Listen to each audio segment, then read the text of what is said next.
और सब राजी खुशी। ले, फिर आ गए हम। आधुनिक भारत के इतिहास की पहली कक्षा है। इटली रोए, इटली की राजधानी रोम। अरे पहले बैकग्राउंड समझ लो भाई। देखो, यहाँ आज की क्लास में थोड़ा डिटेल में बताऊंगा, अदरवाइज प्री के लिए क्लास है, फैक्ट याद रखना है।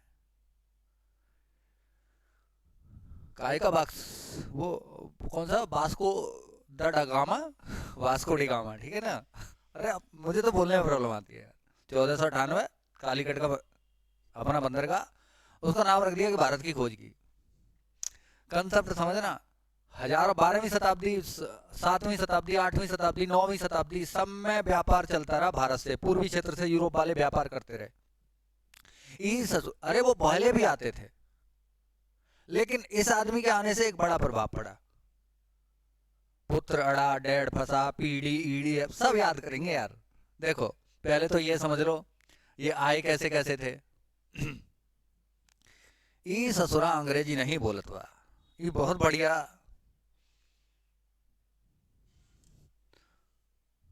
ये लो, पी,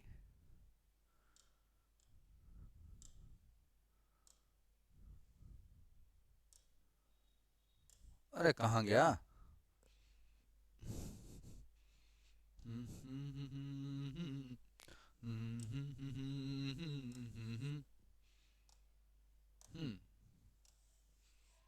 ये रहा, P D E D F. P, सबसे पहले पुर्तगाली आए, फ्रांसीसी सबसे बाद में आए, ये हमें याद रखना है।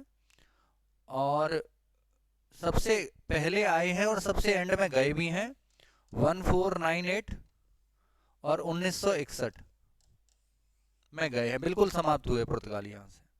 P D E D F, D E D, D Dutch, D Denmark, और बीच में अंग्रेज फंस रहे हुए हैं। ये सब सीखेंगे, लेकिन इससे पहले थोड़ा बैकग्राउंड समझते हैं।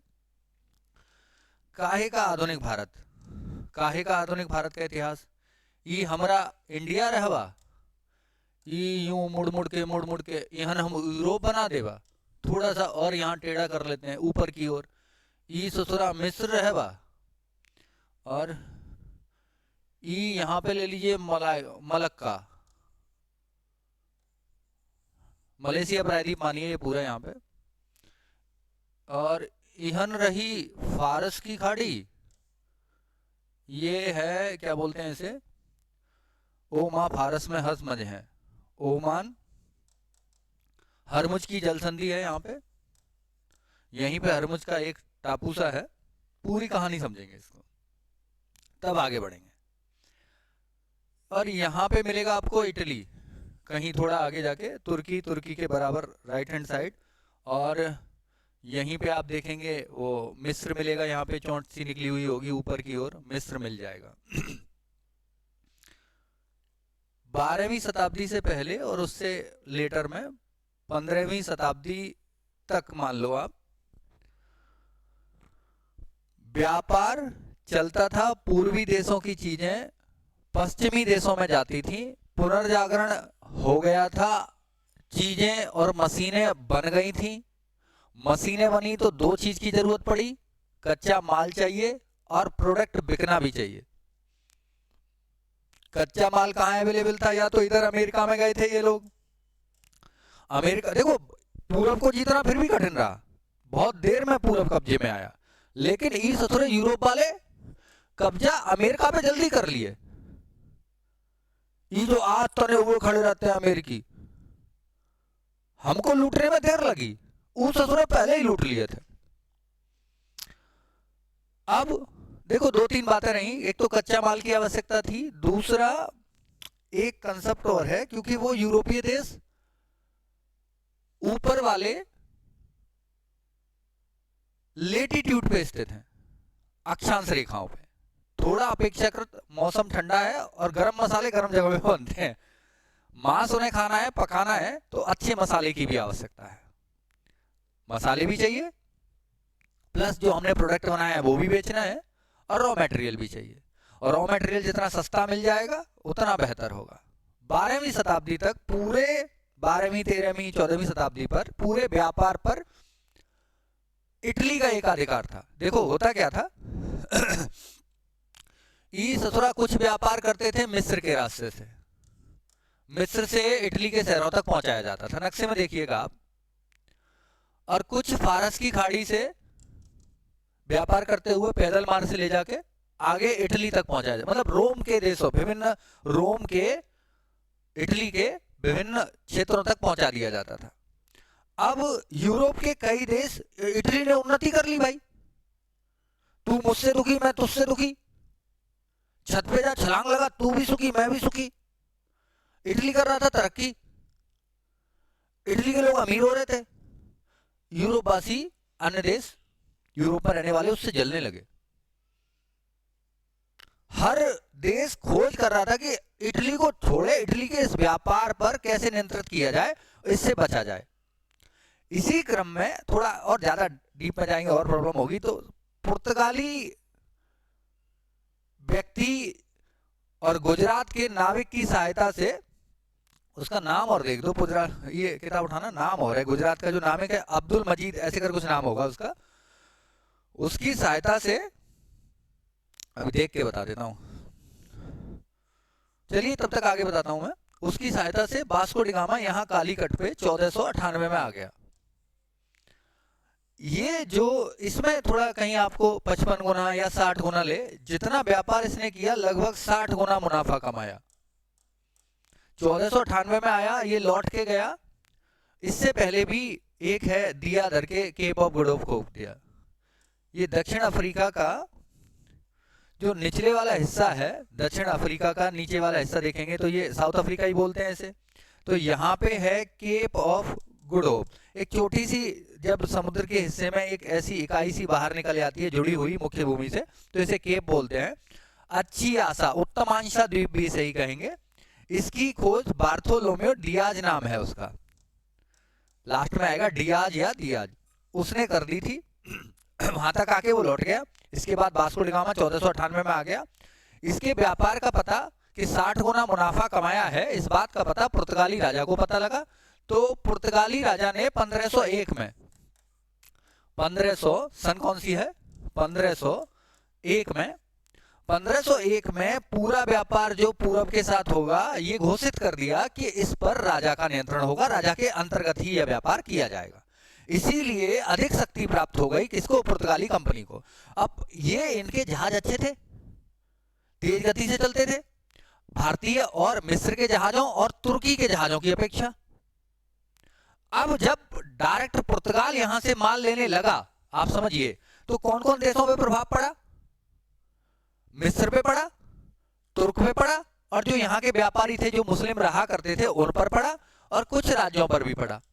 जैसे जब पुर्तगाली आए तो एकमात्र शक्ति जो मजबूत शक्ति थी भारत में वो महमूद बेगड़ा की थी, वो गुजरात पे शासन किया करते थे। और उत्तर, तब तक तो अकबर पैदा भी नहीं हुआ भाई, तब तक तो बाबर आया ही नहीं भाई, और बाबर आया भी तो इब्राहिम लोदी के साथ 1526 में युद्ध हुआ। तो ये पूरा हमारा जो नॉर्थ इंडिया है, उत्तर भारत जो है, बहुत छोटे छोटे राज्यों में बटा हुआ था, बहुत छोटे छोटे मामूली। डच बहुत मामूली थे। मसूलीपट्टनम में पहली फैक्ट्री इन्होंने खोली, अंग्रेज फंस गए 13 में अंग्रेजों की पहली फैक्ट्री सूरत में खुली, और 68 में खुली इनकी फ्रांसीसियों की पहली फैक्ट्री सूरत में। अंग्रेज फंस गए 13 सूरत में, ये हम आगे सीखेंगे। तो 1501 में राजा ने घोषित कर दिया कि ये पूरा व्यापार अब इन्हीं के नियंत्रण में होगा। इनके जहाज थोड़ा तेज चलते थे, तो पुर्तगाली जो जहाज थे वो तत्कालीन स्थितियों में मिस्र के जहाजी बेड़े को, गुजरात के जहाजी बेड़े को, प्लस तुर्क के जहाजी बेड़े को हराने में सफल हो गए। ये जो कालीकट में ये आया, यहाँ का तत्कालीन शासक था छोटे हिस्से का जमोरिन। क्या नाम था इसका, जमोरिन।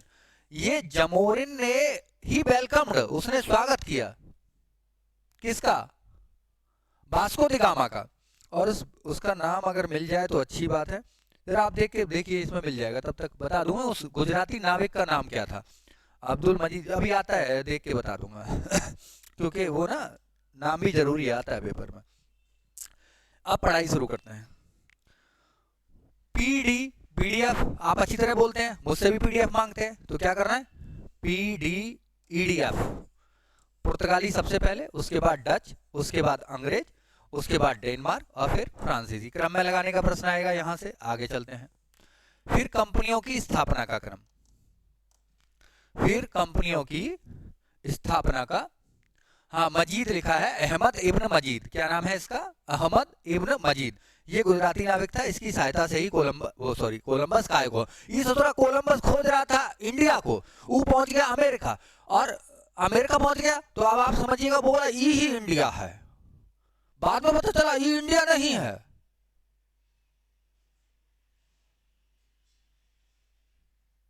कोलंबस अमेरिका ही खोज कर दिया इंडिया के चक्कर में, भारत के चक्कर में, पूर्व के चक्कर में, इतने पुरानी चीजें थी। और देखो भैया आप और बात भी समझिए, कंपास बना, बारूद बनी, इस कंपास और बारूद बनने से यात्राएं थोड़ी सरल हो गई, और लूटपाट, डर, एक दूसरे को प्रभावित करना, हरा देना बारूद की वजह से, ये सब आविष्कार यूरोप में हुए तब, और इसी यूरोपीय आविष्कारों ने प्रेरित किया कि और घूमो, ढूंढ के लाओ चीजें।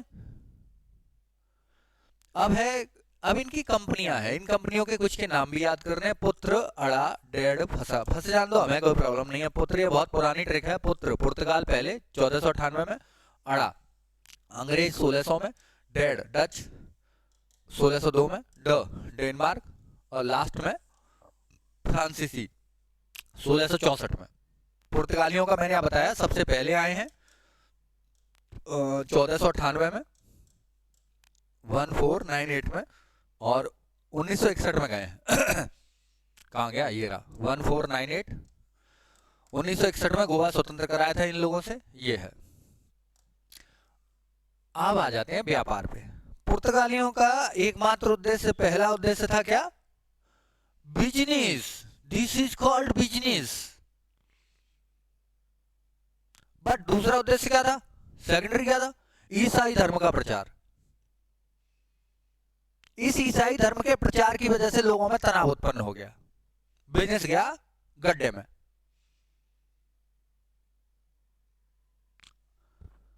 व्यापार में धर्म घुसेड़ा। फ्रांस को बुक करो कान्हा जी गोवा में, फ्रांस को बुक करो कान्हा जी गोवा में।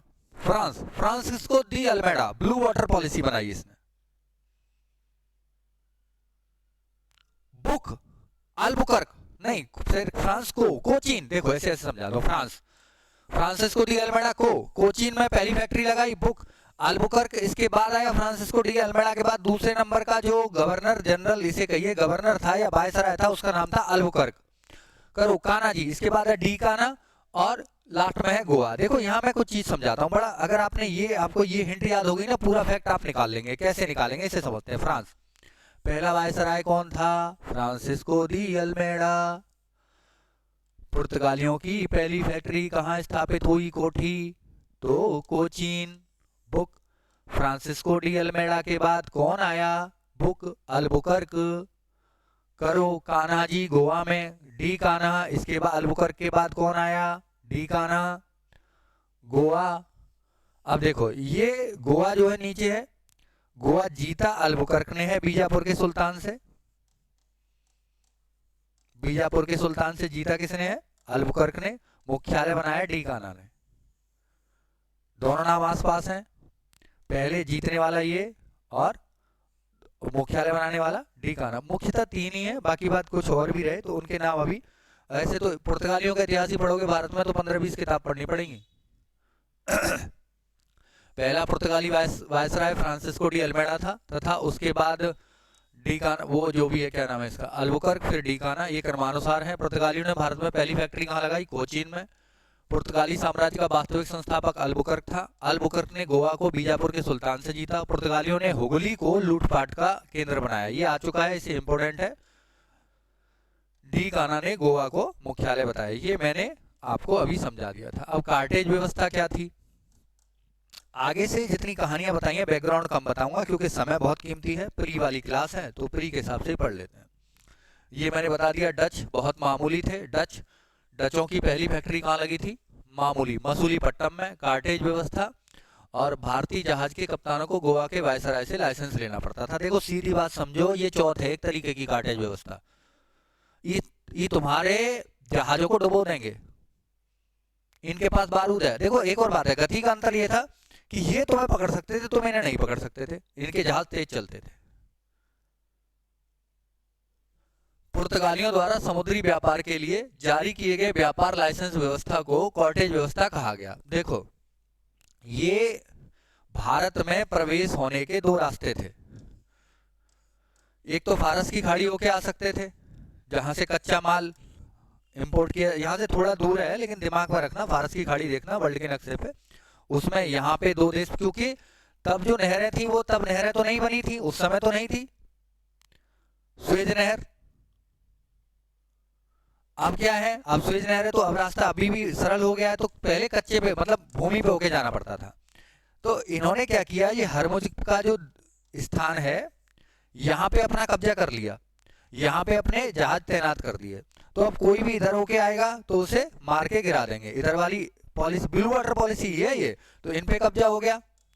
इस पे कब्जा करने का पूरा एक ये वाला, और दूसरा भारत में प्रवेश ऐसे कर सकता था आदमी, चीन सागर में होके नीचे होके मलाया प्रायद्वीप मलक्का जल संधि पे होके। तो मलक्का की जल संधि पे भी इन्होंने कब्जा कर लिया, यहाँ भी अपने जहाज तैनात कर दिए। तो इस क्षेत्र में जैसे भारत, श्रीलंका, म्यांमार, चटगांव, बांग्लादेश, ये वाली जो स्थिति है, इधर वाले देशों में कोई प्रवेश करेगा तो पहले उसे इनसे भिड़ना पड़ेगा।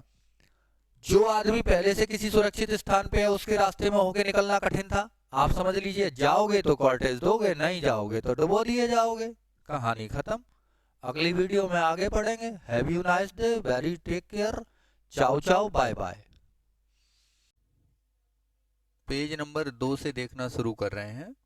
आधुनिक भारत के इतिहास में पहली थोड़ी डिटेल में पढ़ लिए थे। अंग्रेज फंस गए तेरी सूरत पे। अंग्रेज फंस गए तेरी सूरत पर। ये दो प्रश्न आते हैं आपसे कि अंग्रेजों ने पहली फैक्ट्री कहां स्थापित की और फ्रांसीसियों ने पहली फैक्ट्री कहां स्थापित की। अंग्रेज फंस गए तेरी सूरत पे, और गाना भी आया है, हाय तेरी सूरत, पुराना गाना है बहुत।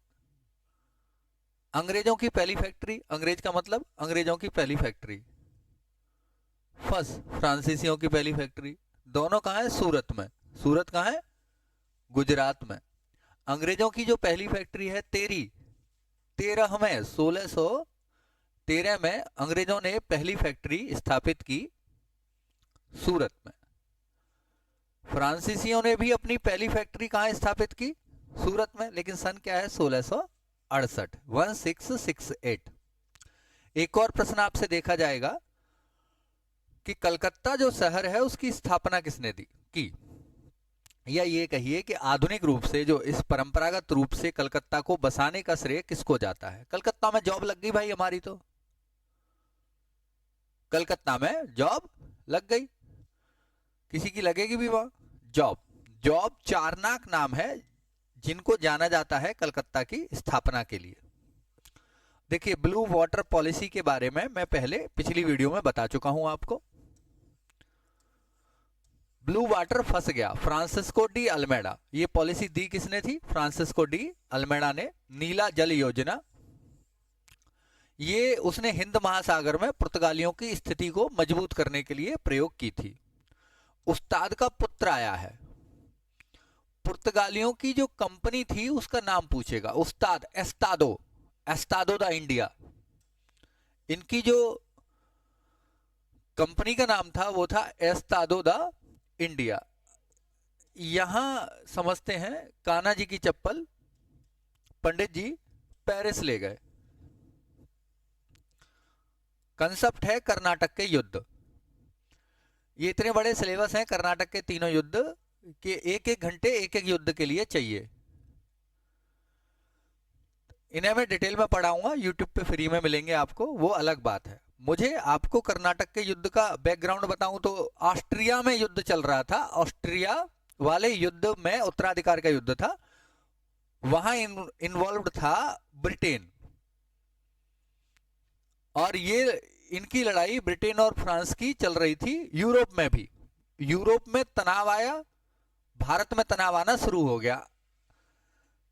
वैसे जो प्रत्यक्ष तौर पे दिखाई दे रहा था वो ये था कि कर्नाटक के उत्तराधिकार संबंधी युद्ध है, कर्नाटक के युद्ध, लेकिन अंग्रेजों और फ्रांसीसियों के बीच लड़े गए भारत में। 1740 से शुरू हुआ।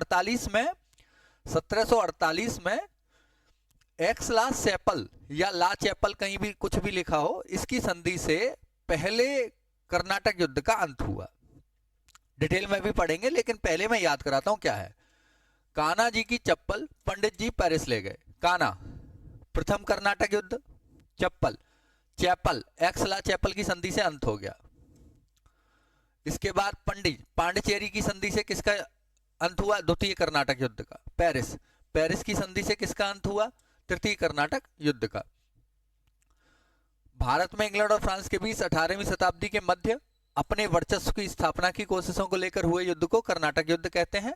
प्रथम कर्नाटक युद्ध 1746-48। वास्तव में इसकी शुरुआत, और अगर डीप आप पढ़ेंगे तो 1740 में ऑस्ट्रिया के युद्ध से ही हो गई थी, ऑस्ट्रिया का उत्तराधिकार युद्ध। द्वितीय कर्नाटक युद्ध 1749-54 की समाप्ति पांडिचेरी की संधि से। मैंने अभी क्या याद कराया है? कान्हा, कर्नाटक के युद्धों की बात हो रही है। प्रथम कर्नाटक युद्ध, द्वितीय कर्नाटक युद्ध, तृतीय कर्नाटक युद्ध, इनकी बात हो रही है। ये अंत कैसे हुआ? कान्हा जी की चप्पल, एक्सला चैपल की संधि, पंडित जी पांडिचेरी की संधि, पेरिस ले गए, पेरिस की संधि, पहला, दूसरा, तीसरा क्रम से लगा लो। पेरिस की संधि से किसका अंत हुआ? तीसरे वाले का। पांडिचेरी की संधि से किसका अंत हुआ? दूसरे कर्नाटक युद्ध का। एक्सला चैपल की संधि किस किस के बीच हुई? ब्रिटेन और फ्रांस के बीच। आगे चलते हैं। आई एम वर्मा, कई पिक्चरों में आपने देखा होगा, वर्मा को फोन मिलाओ। I am Verma. आई प्रथम, आई ऐसे लिखते हैं। एम हस्त के समय हुआ। वर्मा, प्रथम बर्मा युद्ध 1824-26 में गवर्नर जनरल एम हस्ट के समय हुआ। ये थोड़ा डाटा आगे पीछे हो सकता है कि मैं, जैसे अभी यहाँ बीच में कॉन्स्टिट्यूशन रिफॉर्मेशन जो हुई थी 1764 के बाद, 1763 के बाद, 1757 प्लासी, बक्सर 64 के बाद जो कॉन्स्टिट्यूशनल रिफॉर्म हुए, वो कॉन्स्टिट्यूशन में पढ़ेंगे, वो वाला इतिहास यहाँ कभी कभार आएगा। तो ये एक दो डाटा, ये अभी जैसे 1824 आ गया तो थोड़ी जल्दी पहुंच गए हम 1824 पे, लेकिन कहीं कोई जगह नहीं रही होगी तो मैंने नोट्स में यहीं दे दिया आपको कि वो बात पूरी हो जाए। मैंने कहा था ना, वास्को डिगामा, अहमद इब्न मजीद, और ये जहाज भी 3 थे, एक जहाज नहीं था, 3 जहाज लेके आया था ये। चलो ये बात आपसे कोई नहीं पूछ रहा। जमोरिन से जो वेलकम वाली बात है, बहुत अधिक किताबों में नहीं है, कुछ ही किताबों में दी गई है। आयोग ने एक बार स्वागत किया हुआ मान लिया है, इसीलिए हम इसे पढ़ते हुए आ रहे हैं। बहुत ज्यादा अच्छे संबंध पुर्तगालियों के जमोरिन के नहीं रहे। लीवेंट कंपनी को 1593 में स्थल मार्ग से भारत में व्यापार करने का अधिकार प्राप्त हुआ। थॉमस बेस्ट, देखो बेस्ट आदमी होगा, अच्छा आदमी होगा तो वो हरा देगा। पुर्तगालियों को स्वाली नामक स्थान पर हराया था, बहुत इंपॉर्टेंट है। Thomas best. यूरोप वासियों को सर्वोत्तम सोरा, देखिए तुम्हारा हथियार तुम पे ही चलाया। सोरा आता था बारूद बनाने के काम, ये सोरा जाता था पटना से। कहां से? पटना से, बिहार में पटना से जाता था, और यही सोरा दोबारा आके भारतीयों पे बरसता था, बारूद बनाने के काम आता था। इतना बढ़िया कपड़ा बनता था भारत में, देखो मजाक की कोई बात नहीं, इसे देखो समझो सोने की चिड़िया था। इतना बढ़िया कपड़ा बनाते थे हम लोग कि अंग्रेजों को हमारे कपड़े के इंपोर्ट पर रोक लगानी पड़ी। छींटदार कपड़ा, कोरोमंडल तमिलनाडु वाला कपड़ा, रेशम, मलमल, ये भारत से मतलब देखा जाए तो कंपनी जितना आयात करती थी, एक बार तो 75% तक कपड़ा ही कपड़ा गया था। यही सोरा जो कि मिल रहा था बिहार में, अफीम भी जाती थी भाई साहब यही सोरा जो कि मिल रहा था बिहार में, ये पूरे विश्व पे बरस रहा था। अरे ये कभी कभी तो ये ना बिल्कुल एकदम बुरा ही मान जाता, चल के ही नहीं देता। अब नहीं चलेगा इसका, अल्लाह पाक इसको थोड़ी सी बुद्धि दे। चलो नहीं चल रहा कोई बात नहीं, आगे समझते हैं। इसे अफीम, मैंने कहा ना अफीम भी जाती थी, अफीम बिहार से प्राप्त हो गया। आगे का जो देखेंगे वो अगली वीडियो में देखेंगे। और आवाज भी चेक हो जाएगी इस बहाने। थोड़े चेंजेस किए हैं मैंने, देखते हैं क्या फर्क पड़ता है आवाज पे। Have a nice day, bye. शुरू करते हैं बिना कोई समय गंवाए हुए पेज नंबर 3 से। आधुनिक भारत का इतिहास। एक गवर्नर था अंग्रेजों का, जॉन चाइल्ड। चाइल्ड माने होता है बच्चा। इस चाइल्ड ने बच्चे जैसी बात कर दी। बच्चे जैसी बात यह कर दी थी कि मुगल मुगल जहाजों से महिलाओं का सामान कुछ आ रहा था, उस जहाज को लूट लिया इसने, सर जॉन चाइल्ड ने। तत्कालीन मुगल शासक था कौन? औरंगजेब। औरंगजेब ने इसे भारत से निकलवा दिया, प्लस जुर्माना भी किया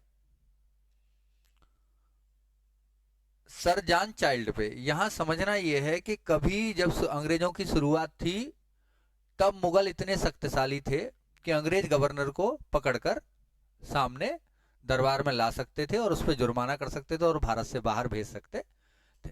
धीरे धीरे मुगलों का पतन हुआ।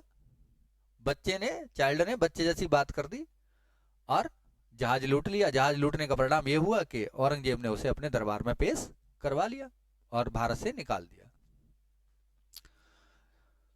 ये तो बात हो गई थी। भारत में फ्रांसीसी कंपनी का संस्था, भारत के संदर्भ में जो फ्रांस ने कंपनी स्थापित की थी उसके संस्थापक माने जाते हैं काल्बर्ट। ये मंत्री थे फ्रांस में एक, और पूरी तरह सरकारी कंपनी थी फ्रांस। ये वाली कंपनी एक असंगति है, परंतु यह उस व्यवस्था का भाग है जहां सब कुछ असंगत है। यह टिप्पणी कंपनी के बारे में जीबी मैकाले ने की थी। क्योंकि ये आयोग पूछ चुका है इसीलिए इंपोर्टेंट है। टॉपिक आ जाता है प्लासी का युद्ध 1757, पहला कदम अंग्रेजों का भारत में स्थायित्व की ओर। बंगाली सर कल 57 प्लास लाए। जैसे भी जिसको याद हो वो वैसे याद रखे, बहुत ज्यादा कठिन डाटा इसका नहीं है। सर सिराजुद्दौला बंगाल का नवाब। कहां है प्लासी? इस समय पश्चिम बंगाल में था और तत्कालीन स्थिति में। कल क्लाइव अंग्रेजों का शासक था, अंग्रेजों का नेतृत्व कर रहा था। सन है 1757। प्लासी के युद्ध की बात हो रही है। प्लासी का युद्ध देखो चीजें बहुत सरल हैं लेकिन इन्हें नेग्लेक्ट थोड़ी नहीं कर सकते। 1757 में प्लासी का युद्ध हुआ। प्लासी वर्तमान में पश्चिम बंगाल में स्थित एक जगह है और बक्सर इस समय बिहार में है। इसके 7 साल बाद 1764 में हुआ पहला कदम। और प्लासी और बिल्कुल ठोस स्थायित्व बक्सर से मिला अंग्रेजों को। सिराजुद्दौला बंगाल का नवाब, अंग्रेजों का नेतृत्व कर रहा था क्लाइव। क्लाइव चला जाता है इस युद्ध को जीतने के बाद। इसके बाद जो अगला युद्ध है हेक्टर एवं मुनरो लड़ते हैं, लेकिन जो इन दोनों युद्ध को जीतने के बाद संधि हुई है, इलाहाबाद की संधि, वो फिर क्लाइव ने आके की है। आगे आ जाते हैं। साले कासिम बक्सा हटा, सुझा दूंगा बक्सर का युद्ध की बात है। साले शाह आलम द्वितीय, ये मुगल वंश का शासक था शाह आलम द्वितीय और अवध में रह रहा था उस समय। कासिम, मीर कासिम एक मिले, 2 मिले और 3 मिले। सुजाउद्दौला, ये सुजाउद्दौला जो थे वो अवध के नवाब थे। एक्चुअली देखो अगर देखा जाए तो प्लासी के युद्ध पे ही 1 घंटे चर्चा होगी, बक्सर के युद्ध 1 घंटे चर्चा होगी। ज्यादा डीप में अभी मत जाओ, सीधा फैक्ट याद रखो। साले शाह आलम द्वितीय कौन था? मुगल बादशाह कासिम। ये थे अवध के नवाब, सॉरी बंगाल के नवाब। और सुजाउद्दौला कौन था? अवध का नवाब। वास्तव में ये तीनों इसी समय शरण पाए हुए थे। कहां पे? अवध के नवाब के यहाँ। अच्छा, अंग्रेजों का हटा हेक्टर एवं मुनरो, अंग्रेजों का नेतृत्व कर रहे थे हेक्टर मुनरो। इससे आगे चलते हैं।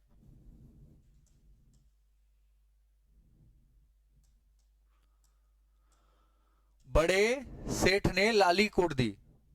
बड़े, बांडीवास के युद्ध की बात है। सेठ 1760 में हुआ था। डी लाली नेतृत्व कर रहे थे फ्रांस का। कूट, आयर कूट नेतृत्व कर रहे थे अंग्रेजों का। बांडीवास के युद्ध 1760 में अंग्रेजों तथा फ्रांसीसियों के बीच हुआ। फ्रांसीसियों का नेतृत्व डी लाली ने किया, अंग्रेजों का नेतृत्व आयर कूट ने किया। इस युद्ध में अंग्रेज जीत गए। अंग्रेजों की जो स्थिति फ्रांसीसियों की अपेक्षा मजबूत हो गई, वो इस बांडीवास के युद्ध से हुई। सेठ, बड़े सेठ, सेठ 1760 में यह युद्ध हुआ। लाली, लाली नाम का, इसका पूरा नाम है डी लाली, फ्रांसीसी गवर्नर था और आयरकूट नेतृत्व कर रहा था किसका? अंग्रेजों का। तो आयरकूट ने डी लाली को हरा दिया।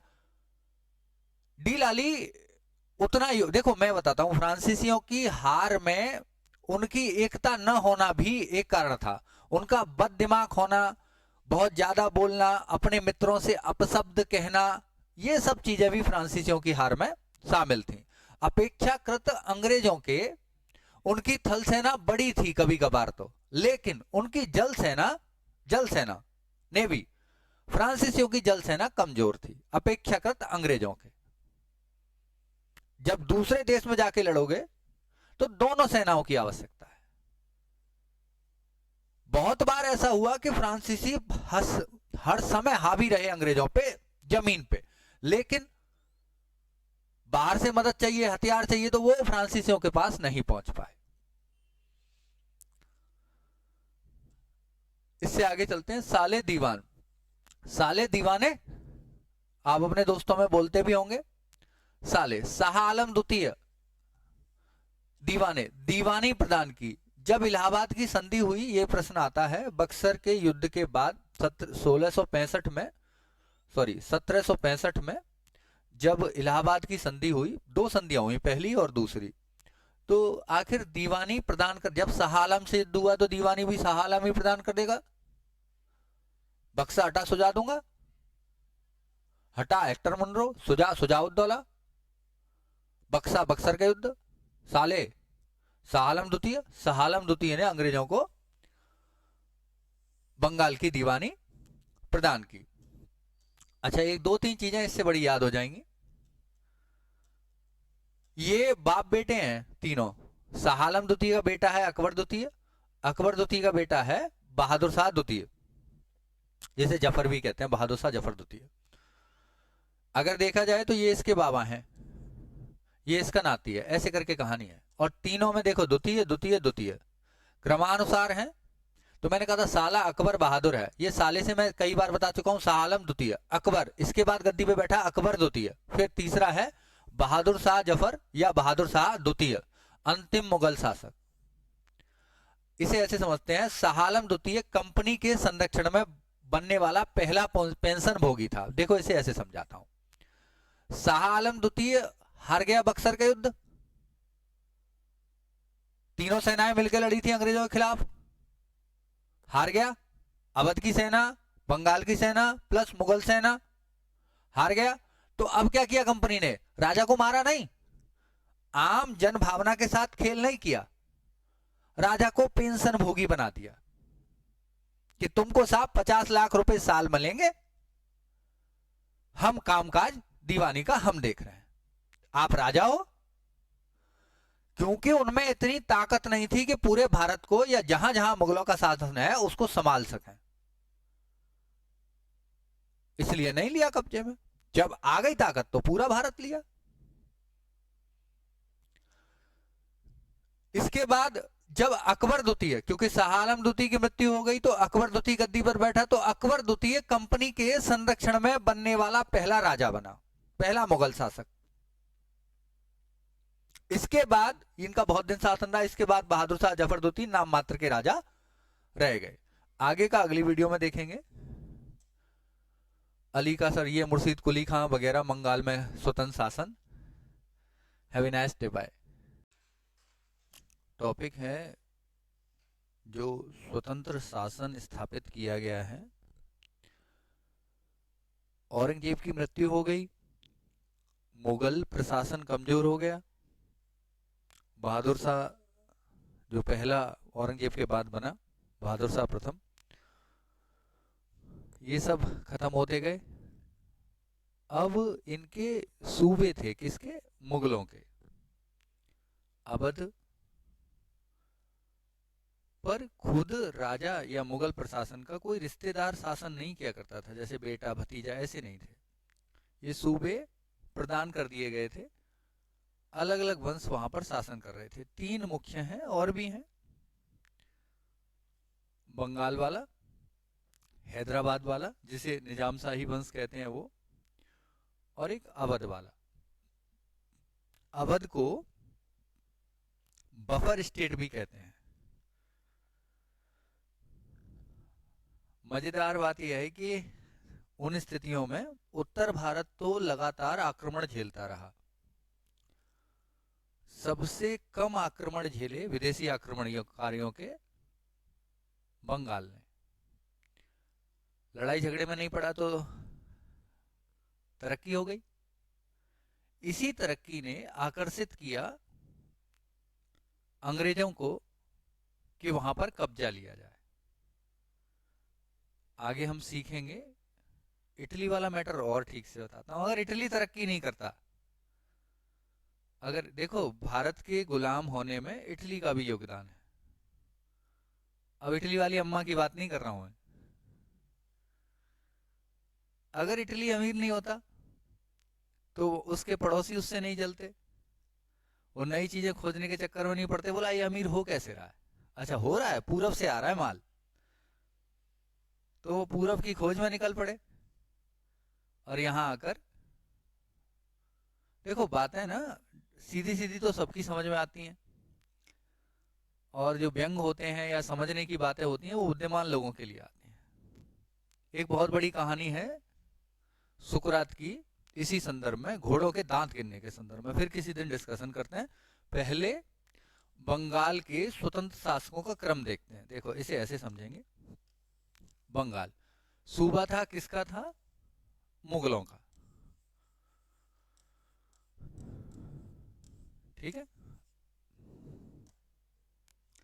कल सूझ, बड़ा इसे आप पढ़ेंगे ना आनंद आएगा इसको पढ़ने में। कल सूझ गया सर अली का सिर। सर से मैंने कहा, अपने अध्यापक से कहा, कल सूझ गया था, कल सूझ गया सर किसका? अली का सिर। देखो कल कुली खां, कल से क्या? कुली खां। सूझ सुजाउद्दीन, दूसरा क्या? सुजाउद्दीन। सर सरफराज खां, सर से क्या? सरफराज खां। अली अली वर्दी खां। वो मधुमक्खियों वाली जो कहावत है कि अंग्रेज मधुमक्खियों के झुंड की तरह है, नहीं छेड़ोगे तो शहद देंगे, ये वाली कहावत इसी की है, इसी का डायलॉग था। सिर सिराजुद्दौला। देखो अगर इनके बाद का क्रम में आ जाए कभी, देखो 2 चीजें हुई। स्वतंत्र शासन स्थापित बंगाल में किसने किया? तो मुर्शीद कुली खां। अब ये प्रश्न आ गया तो बहुत सरल है, आप सब लोग कर देंगे। लेकिन अब यहां ये 3-4 देगा और क्रम में लगवाएगा, यहां से अगर प्रश्न पूछेगा तो। इसे ऐसे समझिए, इसके बाद जाफर और कासिम और हैं। जैसे 2 नाम और आपको परेशान करेंगे, मीर कासिम और मीर जाफर। ये सिराजुद्दौला वही है 57 का प्लासी के युद्ध वाला। और ये जो है सिराजुद्दौला जो है वो अली वर्दी खां का छोटी वाली बेटी का लड़का है। किसका? छोटी बेटी का लड़का। अली वर्दी खां के कोई पुत्र नहीं था। लड़ाई आखिर तानाशाही, ये जो वंश है कैसे खत्म होने की ओर अग्रसर हुआ, वो यहां से। मुर्शीद कुली खां काफी अच्छा शासक रहा। 1700 में इसे सूबेदारी दी गई थी बंगाल की। 1717 में इसने स्वतंत्र अपने आप को घोषित कर लिया। हालांकि राजस्व के रूप में एक हिस्सा मुगलों तक जाता रहा। लेकिन ये स्वतंत्र शासन करते थे। शुजाउद्दीन काफी योग्य शासक रहे, 12 साल तक शासन किया। शुजाउद्दीन के बाद सरफराज खां केवल ये अयोग्य व्यक्ति था, 1 साल के लिए शासन किया। अब इसका तख्ता पलट किया किसने? अलीवर्दी खां ने तख्ता पलट किया इसका, अलीवर्दी खां ने। तो अब अलीवर्दी खां 1740 से 1756 तक शासक रहे, 40 से 56 तक, मतलब 16 साल लगभग। इन 16 सालों में शासन के दौरान, मतलब सीधी बात यह है कि इनकी 3 बेटियां थीं। इस सबसे छोटी बेटी का लड़का सिराजुद्दौला बंगाल का नवाब बना। एक शौकीन बेगम है और एक चाचा शौकत, कुछ चाचा है, नाम वाम आप याद देख लेना, कोई बात नहीं है, इन्हें नाम याद नहीं करने आपको। शौकत जंग है और एक चाची का नाम और है, वो इनका विरोध कर रही थी। अमी चंद भी थे, राय दुर्लभ भी थे, ये भी इनके कोई सहयोगी नहीं रहे। ये कहानी है किसकी? बंगाल के शासकों की। इससे आगे चलते हैं, क्योंकि ये प्री की क्लास है इसीलिए बहुत ज्यादा डिटेल में नहीं जा रहे हैं अभी हम।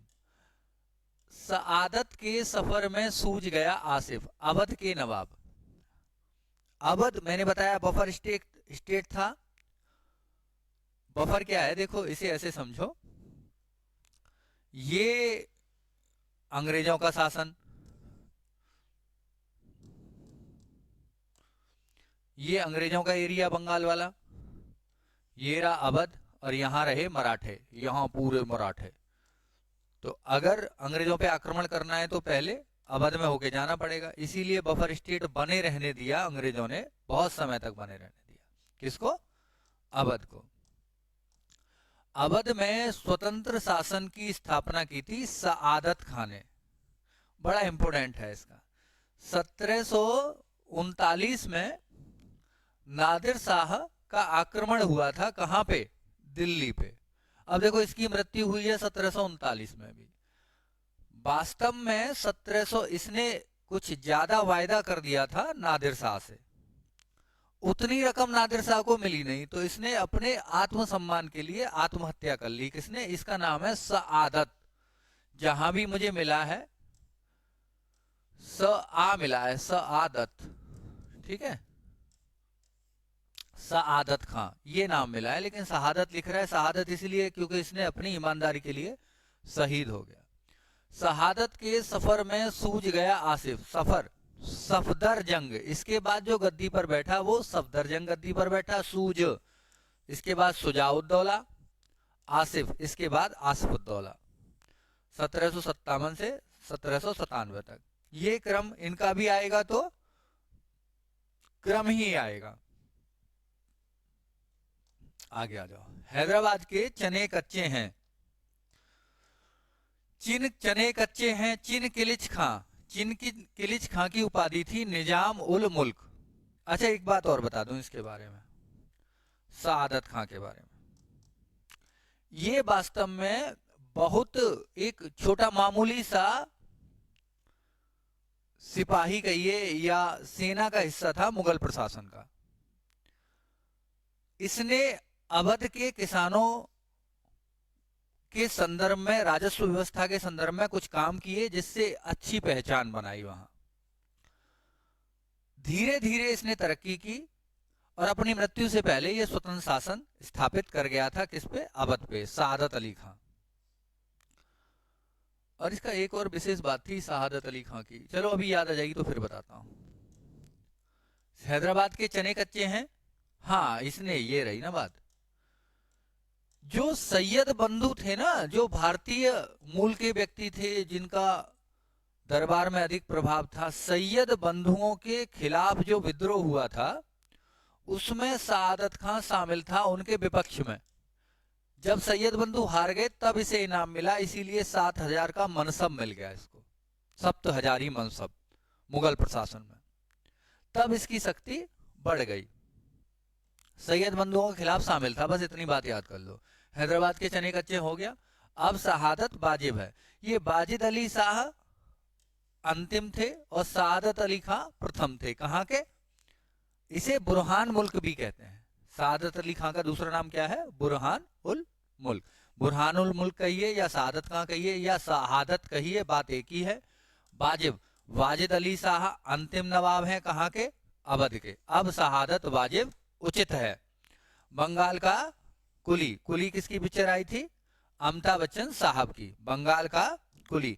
बंगाल में स्वतंत्र शासन किसने स्थापित किया? मुर्शीद कुली खां। किसने? मुर्शीद कुली खां ने।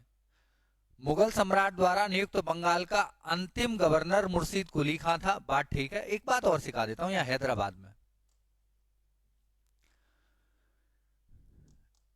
मतलब अगर कई किताबों में अगर आप देखेंगे तो ये बताया जा रहा है कि इसने स्वतंत्र घोषित किया, लेकिन हैदराबाद में कभी भी स्वयं को मुगल से स्वतंत्र घोषित नहीं किया।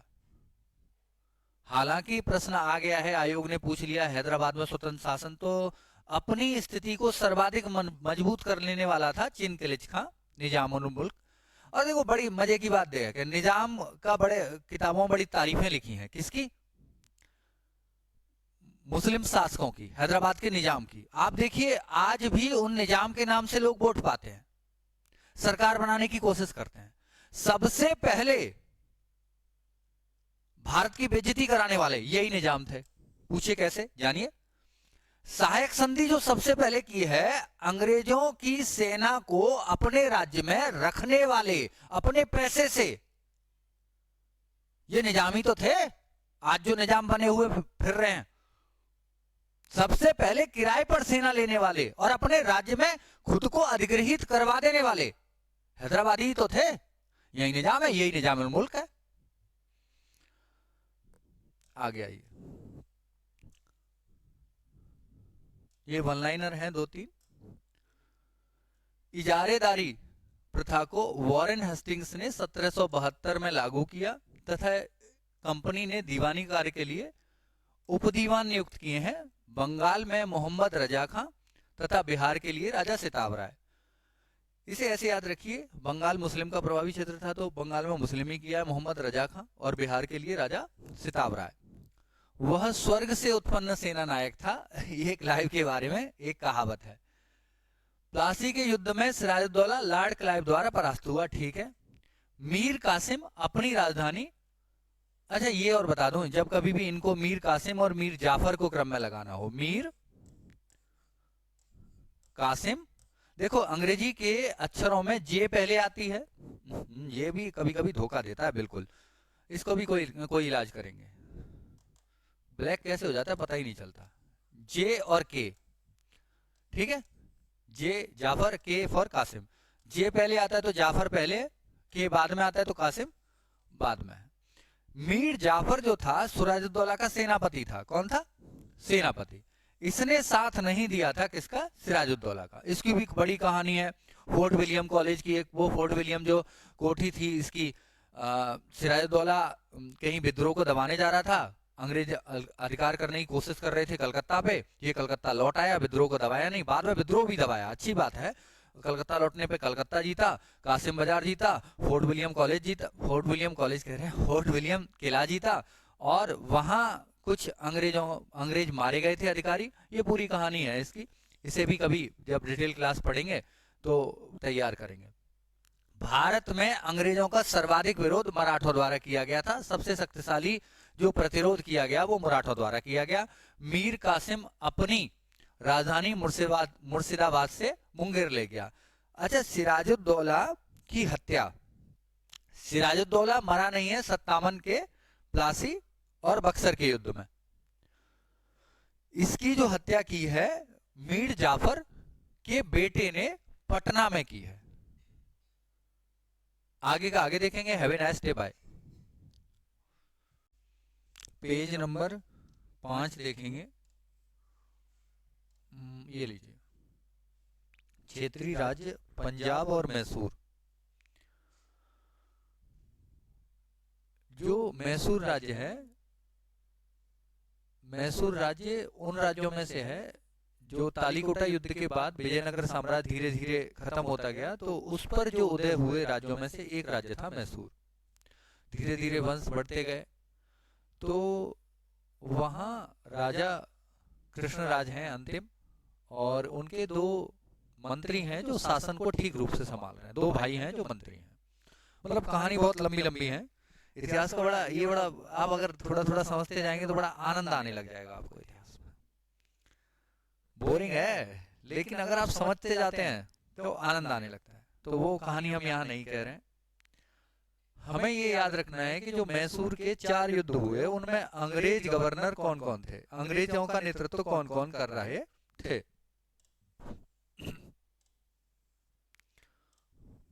मौसी से मैसूर युद्ध। बहरी मौसी हट जा, काना बैल आ रहा है।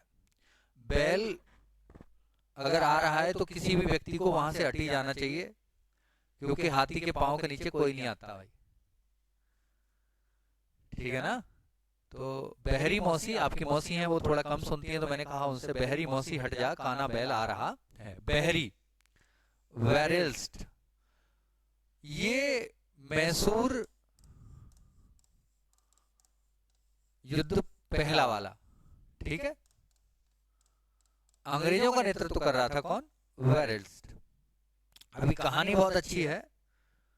जब श्रीरंगपट्टनम की स्थिति थोड़ी सी खराब हुई तो हैदर अली डिंडीगुल से आया था। जिन मालिकों ने उसे नियुक्त किया था, अंजराज नंजराज करके नाम है उनके, नंजराज, तो नंजराज ने जो नाम अगर कुछ और भी हो तो देख लेना आप, कोई प्रॉब्लम वाली बात नहीं है। जिन्होंने उसे नियुक्त किया था डिंडीगुल के लिए, उन्हीं को राजनीति से संन्यास लेने के लिए मजबूर कर दिया। तब उसने सीधा शासन मैसूर का संभाल लिया।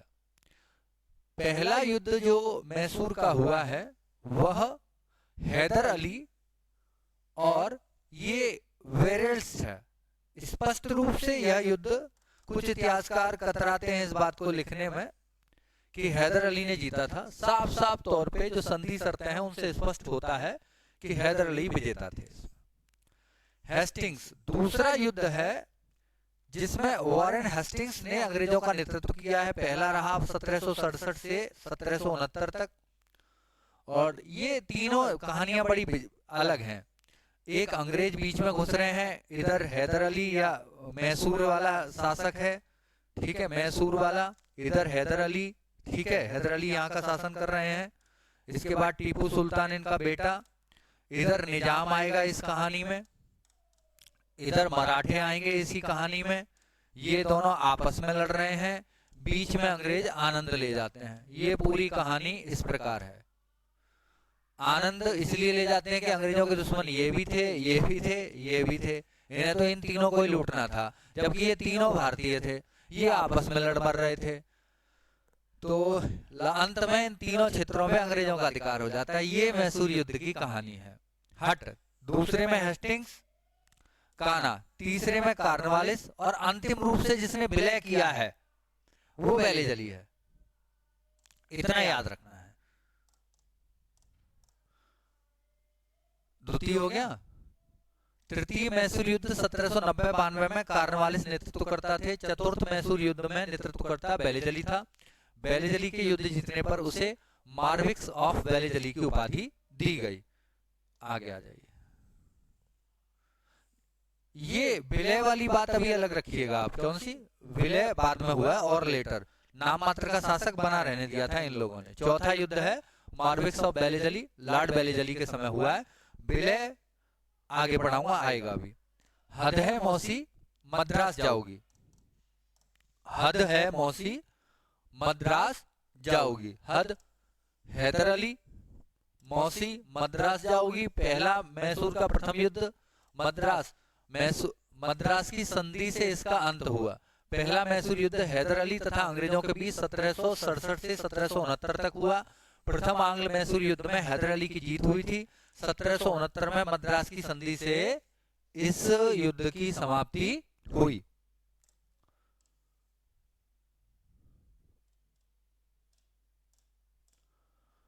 मौसी मंगल को रंग का पेड़ लगाती है टापू पर। मौसी मंगल को रंग का पेड़ लगाती है टापू पर। मौसी, प्रथम मैसूर युद्ध मद्रास की संधि से अंत हो गया, कोई बात नहीं। मंगल, मंगलौर की संधि से द्वितीय मैसूर युद्ध का अंत हुआ। रंग, रंगपट्टनम की संधि से तृतीय मैसूर युद्ध का अंत हुआ। पेड़ लगाती है। स्वतंत्रता का पेड़ किसने लगाया था? टीपू सुल्तान ने।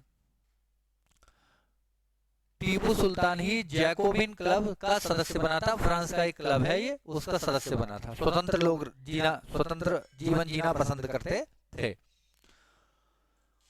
रंगपट्टम में ही पेड़ लगा था, कौन सा? टीपू सुल्तान ने लगवाया था स्वतंत्रता का पेड़। आगे आते हैं, एक सी आया पटाली। यहाँ एक और चीज नहीं बताऊंगा मैं आपको कि पोर्टो नोवा का युद्ध है, आयरकूट है, 1781 की घटना है। देखो इसमें भी कहानी ये हुई थी, ये शुरुआती युद्ध में 1781 वाले की शुरुआत में 80 में इस युद्ध में है साफ साफ जीत रहे थे हैदर अली, साफ साफ जीत रहे थे। देखो मैं दिखाता हूँ, यहाँ भी थोड़ी सी घटना की संधि और देखो, वो सन देखो, ये रहा मैसूर युद्ध, ये रहा द्वितीय मैसूर युद्ध, ये रहा 1780 से 84 तक। इसमें भी हैदर अली हावी हो रहा था। क्यों? क्योंकि मराठे और निजाम और हैदर अली मिलके लड़ रहे थे अंग्रेजों से। धोखा कर दिया फिर हैदर अली के साथ निजाम ने, थोड़ी रिश्वत ले ली, एक राज्य का टुकड़ा ले लिया और निजाम मिल गया अंग्रेजों से। इसी प्रकार मराठे भी अलग कर दिए गए टीपू सुल्तान से। तब टीपू सुल्तान ने हैदर अली से, तभी मराठे भी अलग कर दिए गए हैदर अली से, इसी प्रकार लालच देके। अब बचा बेचारा अकेला हैदर अली। तब आयरकूट लगातार छोटे छोटे 2-3 युद्धों में हरा पाया हैदर अली को।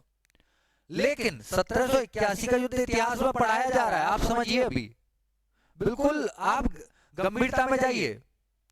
1781 के युद्ध को आयोग या प्रत्येक चीज पूछ रही है आपसे कि पोर्टो नोवा का युद्ध, इसी के जस्ट अगले साल 1782 में अकेले हैदर अली ने इस आयरकूट को हराया था। आपको मिलेगा नहीं किताबों में। आगे आ जाइए, पतला दिलीप जिंदा है। अब मैंने कहा शॉर्ट में ही बता रहा हूं। तो सुकर चकिया मिसल थी, महाराजा रणजीत सिंह थे, सिख वंश के संस्थापक। आगे नोट्स में मिलेगा आपको। लेकिन जो अंतिम शासक हैं वो दिलीप सिंह हैं। इनकी संरक्षिका थी जिंदा कौर और पतला 45 दिलीप। पहला अंग्रेज सिख युद्ध जो हुआ वो दिलीप सिंह के समय हुआ, और इस समय या उससे पहले जो इनकी संरक्षिका थी दिलीप सिंह की, वो जिंदा कौर थी। महाराजा दिलीप सिंह सिख साम्राज्य के अंतिम शासक थे। 1845 में पहला अंग्रेज सिख युद्ध हुआ जिसमें अंग्रेज जीते थे। युद्ध के उपरांत लाहौर की संधि महाराजा दिलीप सिंह और अंग्रेजों के बीच 1846 में हुई। जिंदा कौर दिलीप सिंह की संरक्षिका थी। दिलीप सिंह ने ईसाई धर्म अपना लिया था। अंत में इनका निधन पेरिस में हुआ था। इनकी अंत्येष्टि इंग्लैंड में हुई थी। ये सारी चीजें आयोग पूछ चुका है वन लाइनर बना के, इसीलिए इम्पोर्टेंट है। उनका पंजाब गाना तो सुना ही होगा, उड़ता पंजाब। अब हमने कह दिया आपसे उनका पंजाब। 39 1800 देखो ये रहा 1846 में संधि हो गई। इसके 3 साल बाद उनका पंजाब 1849 में अंग्रेजों ने सिख साम्राज्य का विलय कर लिया। आगे का अगली वीडियो में। Have a nice day, bye.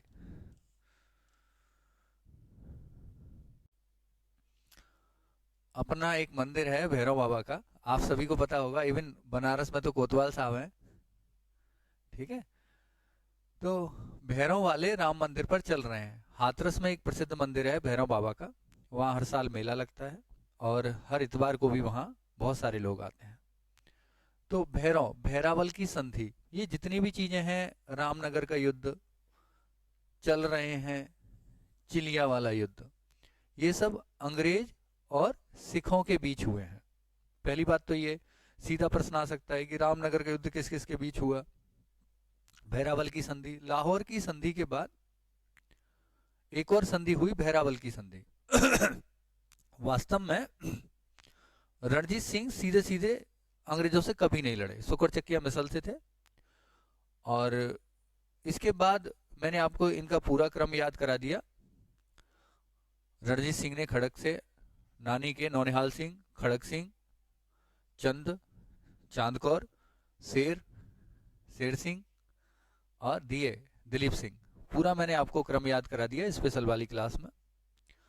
अब रामनगर का युद्ध, रामनगर का युद्ध 1848 में अंग्रेज और सिखों के बीच हुआ। इसके बाद चिलियावाला युद्ध 1849, ये बहुत इंपॉर्टेंट है, बहुत प्रसिद्ध है, अंग्रेज और सिखों के बीच हुआ। ये बेगम समरू वाला प्रश्न 2-3 बार आयोग पूछ चुका है, इसीलिए इंपॉर्टेंट है। बेगम समरू ने एक अति प्रसिद्ध चर्च का निर्माण कराया था मेरठ के निकट सरधना में। रणजीत सिंह ने कोहिनूर हीरा जो प्राप्त किया था शाह सुजा से प्राप्त किया था। सुकर चकिया मिसल, इसके बारे में हम बात कर चुके हैं। ये डायलॉग भी मैं बता चुका हूँ। ईश्वर की इच्छा थी कि मैं सब धर्मों को एक निगाह से देखूं, इसीलिए उसने दूसरी आंख की रोशनी ले ली। महाराजा रणजीत सिंह। महाराजा रणजीत सिंह के उत्तराधिकारी थे खड़ग सिंह। मैंने कहा था ना तलवार से, तलवार माने खड़ग, बिना खड़ग बिना ढाल, साबरमती के संत तूने कर दिया कमाल। टीपू सुल्तान ने ब्रिटिश सेना को 1780 में पोलीलूर के युद्ध में हराया था। 1780 में। रणजीत सिंह की राजनीतिक राजधानी लाहौर तथा धार्मिक राजधानी अमृतसर थी। कर्नाटक में रेशम उद्योग शुरू करने का श्रेय किसको जाता है? टीपू सुल्तान को। और कौन सी रेशम है यहाँ पे? सहतूत कट गए। सहतूत रेशम के लिए सर्वाधिक उत्पादन जो होता है सहतूत रेशम का भारत में कर्नाटक में होता है। अच्छा, इनको क्रम में लगाने का और इनके काम का प्रश्न तो आता ही आता है। बंगाल के गवर्नर जनरल, ठीक है, तो कई सारे तरीके से, या तो सीधा ही आ जाए कि इन 4 आपको नाम दे दिए, इनको क्रम में लगाना है। तो मैंने कहा हट कान पर शोर मत कर यार, हट कान पर शोर मत कर, बैल वाले मिंटो हट, हट कान पर शोर मत कर, हट। हेस्टिंग्स, वॉरेन हेस्टिंग्स 1774 से 1785 तक कार्न, कान पर शोर मत कर, कार्नवालिस। अगर आपके आसपास कोई बच्चा है या कोई ऐसा इंस्ट्रूमेंट बजा रहा है जिससे आपको तकलीफ हो रही है, बेटा कान पे शोर मत कर, हट जा, हट कान पर शोर मत कर। हेस्टिंग्स हो गया। वारेन हेस्टिंग्स आया, 1774 से 1785 तक काम किया, कान। इसके बाद कार्नवालिस आया 1786 से 93 तक। शोर मत कर, देखिए यही वो, अगर आप कॉन्स्टिट्यूशन से मिलाएंगे, संविधान पढ़ा रहा था तब मैंने आपको बताया था कि वो सेनापति की शक्तियां कार्नवालिस, ठीक है, 1786 के एक्ट से ही। शोर मत कर, सर जान शोर आए। इसके बाद 1793 से 98 तक। बैल वाले मिंटो हट, फिर आया बैले जली 1798 से 1805 तक। बैल वाले, फिर आया लॉर्ड वार्ले 1805-07। मिंटो, फिर लॉर्ड मिंटो, फिर लॉर्ड हेस्टिंग्स, हट। अब आते हैं भारत के गवर्नर जनरल का क्रम याद करते हैं। बेटा मेटकाफ आए तो होर्डिंग डलवा लेना। होर्डिंग होते हैं जो बड़े बड़े प्रचार के लिए लगाए जाते हैं, बैनर पोस्टर जिन पे चिपकाए जाते हैं। और हेडिंग या होर्डिंग, आप होर्डिंग वाला शब्द इस्तेमाल कीजिए। बेटा मेटकाफ आए, आपको होर्डिंग लगवाने हैं किसी से, किसी अपने इंस्टीट्यूट के प्रचार के लगवाने, ये मान लो। बेटा मेटकाफ आए तो होर्डिंग डलवा लेना। बेटा लॉर्ड विलियम बेंटिक, बेटा बेंटिक मेटकाफ। इसके बाद आया मेटकाफ। ए ऑकलैंड, ए एलनबरो। हेडिंग डलवा लेना, हेडिंग लॉर्ड हार्डिंग डलवा लेना। डलहौजी। एक बार फिर समझते हैं। बेटा लॉर्ड विलियम बेंटिक, भारत का पहला गवर्नर जनरल। बेटा मेटकाफ, मेटकाफ। इसके बाद ए ऑकलैंड, ए एलनबरो। तो क्या करना? हेडिंग डलवा लेना, हेडिंग लॉर्ड हार्डिंग और डलवा डलहौजी। 1848 से 56 तक। इसका तो बहुत इंपॉर्टेंट है डलहौजी का। बुड्ढा डारे सिप्पे लोटे, आगे सीखेंगे इसे हम। अगला जो है ये बेहतर है कि बुली से रिढ़ पाओ, इसे अगली वीडियो में देखेंगे। सबका क्रम याद रखना है। Have a nice day, bye. Page number 7 देख रहे हैं। बिना कोई समय गंवाए हुए शुरू करते हैं। बेहतर है कि बुली से रिढ़ पाओ। बुली माने होते हैं दादा। कौन होते हैं? दादा। रिढ़ माने होती है मुक्ति, मुक्ति पाना। रिढ़ माने RID, rid of, get rid of, मुक्ति पाना, समस्या का समाधान हो जाना। बुली कौन होता है? है कोई आपके आसपास दादा? नहीं, आप लोगों की लड़ाइयां नहीं होती, आप लोग तो पिट के ही आओगे बस, सीधी कहानी है। लड़ाई कहना तो बेकार ही है आपका। तो चलो शुरू करते हैं। बेहतर है, बेहतर है कि बुली से ऋण पाओ। बेहतर 1872 से शुरू करना है। किससे? 1872 से। ब्रुक्स, कौन है? Brooks, North Brooks. ली, लिटिन, बुली। रिपिन, रिपन बोलते हैं। डफरिन, डफर आदमी ने कांग्रेस बना दी भाई। किसने बना दी? डफर ने। डफर क्या होता है?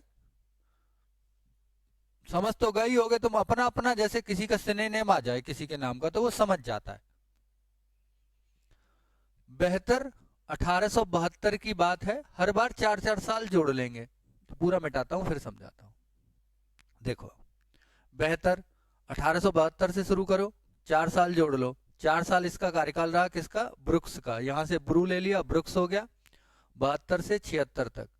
ली, लिटिन, 76 से 4 साल 80 तक। ली, लिटिन हो गया।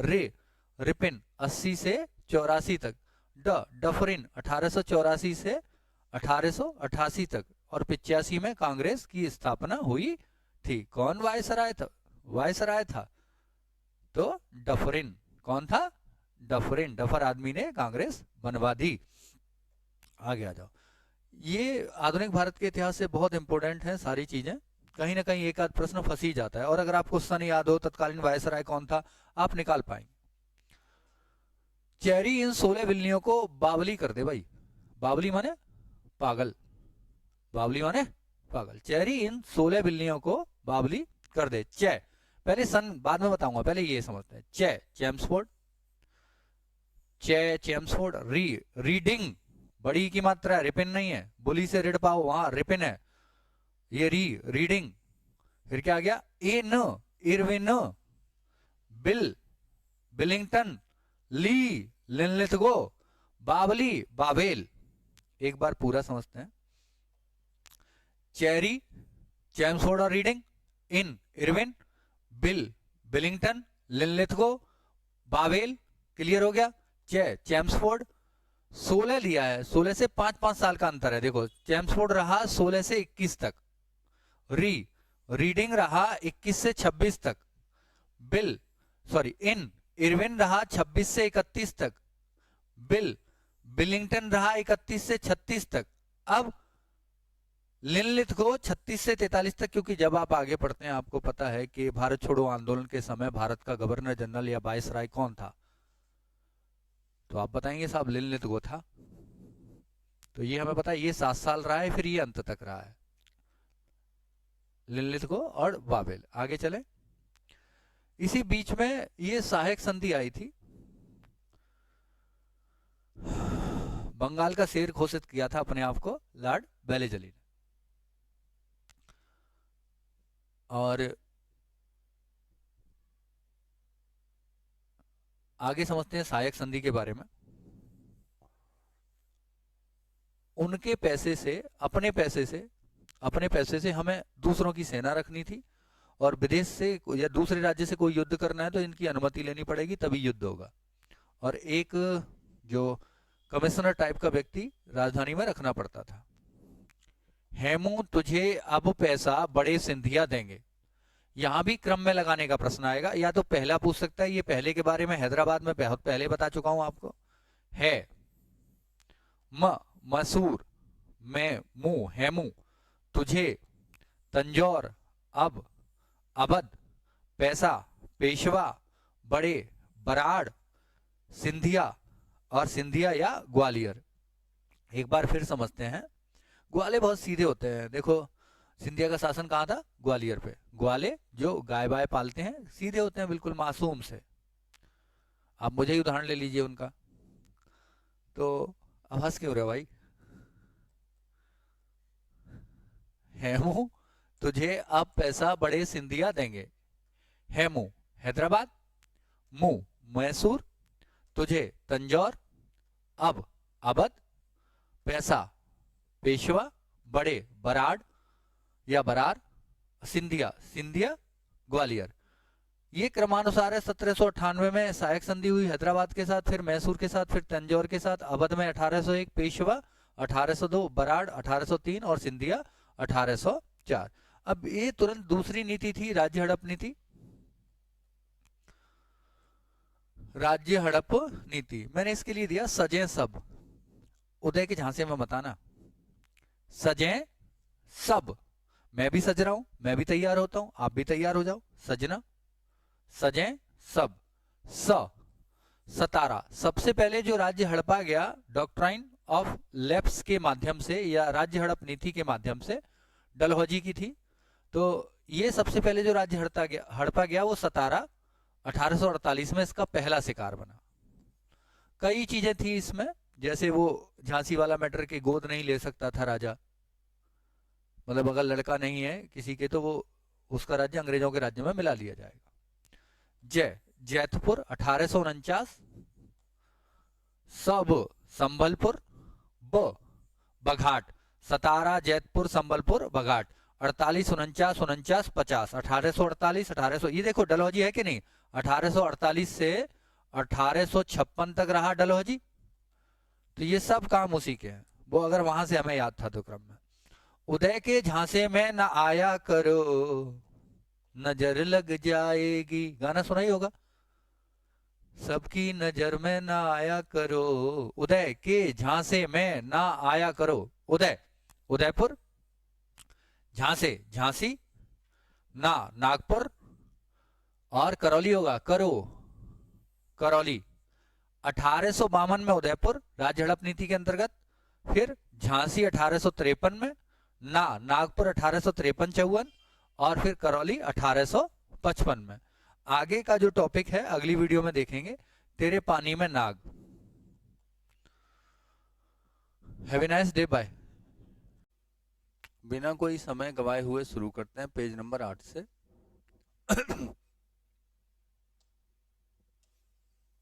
तेरे पानी में नाग, ये नागपुर का एक दो बार डायरेक्टली प्रश्न पूछ लिया गया है, इन्वॉल्वमेंट है आयोग की, और सन पूछता है। तेरे पानी 53-54 की बात है ये, 1853-1854 में। नागपुर को आगे मैं पहले करा चुका हूं, उदय के झांसे में ना आया करो, वहां से उदयपुर, उदयपुर के बाद झांसी, फिर नागपुर, फिर करौली, ऐसे क्रम लगाना है। ये जगह है वासीन, इसे आज बसई बोलते हैं। क्या बोलते हैं? बसई। यहाँ पे किला विला सब कुछ मौजूद है। इसका जो नाम आज प्रोनाउंस कर रहे हैं बेसिन बोल रहे हैं। क्या बोल रहे हैं? बेसिन। अंग्रेजी में बेसिन बोल रहे हैं। जगह का नाम लोकल स्तर पे क्या है? बसई। महाराष्ट्र में, ये महाराष्ट्र है, महाराष्ट्र में ऊंचे ऊपर की ओर, मतलब यहां कहीं ये जगह है, मतलब आप देखेंगे नक्शे पे मिल जाएगी। पूना का युद्ध हुआ मराठों में आपस में 1802 में ही। मराठों में आपस में युद्ध हो गया तो ये आपस में ही लड़ रहे थे। अंग्रेजों ने युद्ध में इन्वॉल्वमेंट नहीं की, युद्ध नहीं लड़े। बस बीच में इस बाजीराव द्वितीय से, बाजीराव दो, और सन कौन सी है? 1802। बंसी को अच्छी तरह जानते हैं हम, बाजीराव को बंसी दो, बंसी को अच्छी तरह जानते हैं, कान्हा जी के हाथ में बंसी थी। बाजीराव को बंसी दो, बाजीराव द्वितीय भी है, और सन भी क्या निकालनी है इसी दो से? 1802 की बात है। युद्ध मराठाओं में चल रहा था, पूना वाला, आपस में लड़ रहे थे। अंग्रेजों ने एक समझौता कर लिया इससे, किससे? बाजीराव द्वितीय से, कि वो उसे किराए पर सेना देंगे। अब बाजीराव द्वितीय एक लाभकारी वस्तु बन गया अंग्रेजों के लिए। बिजनेस शुरू, किराए पे सैनिक देना। यही अंत में जाकर मराठा साम्राज्य के विघटन का कारण बनी। वंसीन की, बेसिन या वसई की संधि या वासिन की संधि, कैसे भी लिखा हुआ आ जाता है। घेरा क्या था? घेरा एक बफर स्टेट के रूप में एक दूसरे स्टेट को ये प्रयोग कर लेते थे। जैसे मेरा राज्य है ये, सपोज करते हैं, जैसे ये बंगाल मान लीजिए, आप ओरिजिनलिटी सिखा देता हूं, ये बंगाल वाला राज्य है, अवध यहां है, ठीक है, और ये मराठे के साम्राज्य, दिल्ली विल्ली सब एरिया मराठे के कब्जे में आ रहा है नीचे से, ठीक। अब अगर मराठे, क्योंकि वास्तव में इनसे ज्यादा ताकतवर थे, अवध को बहुत दिनों तक बफर स्टेट के रूप में प्रयोग किया, अंत में जाके 1856 में मिलाया अवध को अंग्रेजों ने अपने साम्राज्य में। 1856 में बैल का घेरा हटा, बैल का बैले जली, लॉर्ड बैले जली, घेरा, घेरा नीति हटा वॉरेन हेस्टिंग्स, वॉरेन हेस्टिंग्स ने भी यही कंसेप्ट अपनाया और लॉर्ड बैलेजली ने भी यही कंसेप्ट अपनाया। ये दो हेस्टिंग्स हैं, एक वॉरेन हेस्टिंग्स है और एक लॉर्ड हेस्टिंग्स है। हमें दोनों के काम याद करने होते हैं और दोनों एग्जाम में आते हैं।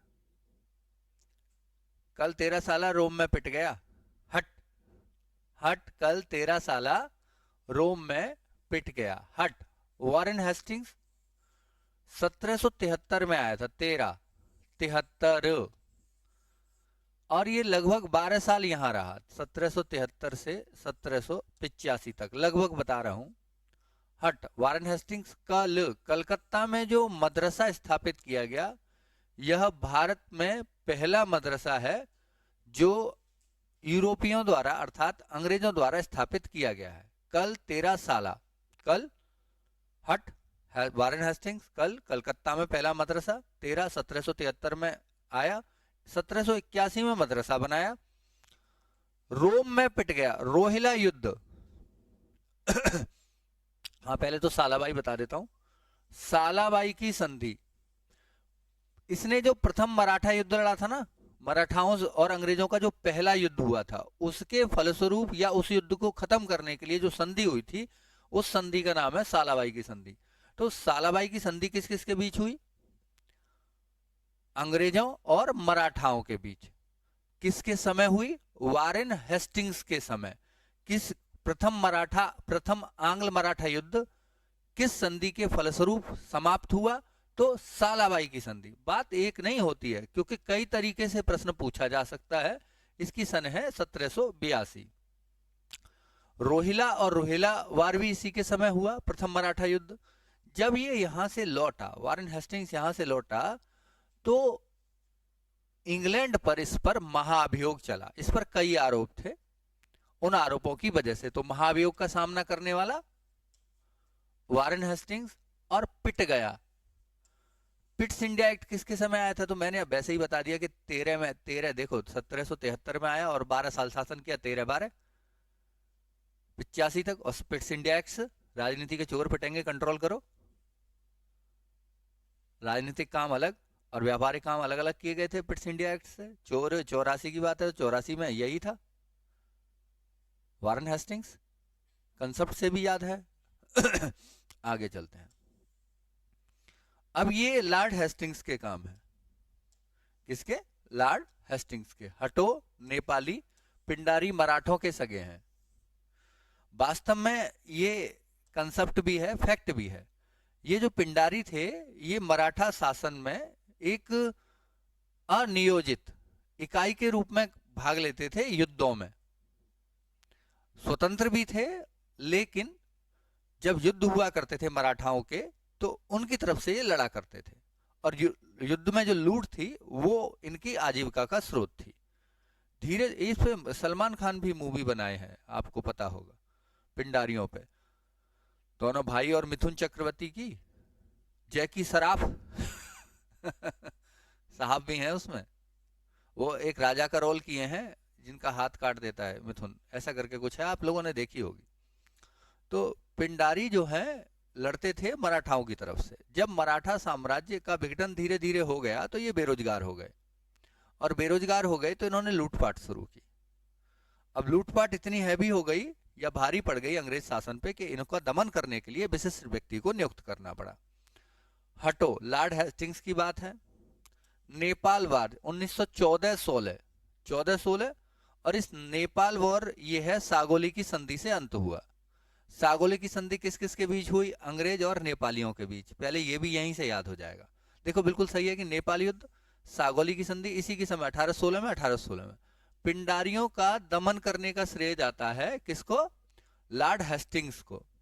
अब मराठों के सगे हैं, मराठा साम्राज्य का विलय और तृतीय मराठा युद्ध किसके समय हुआ?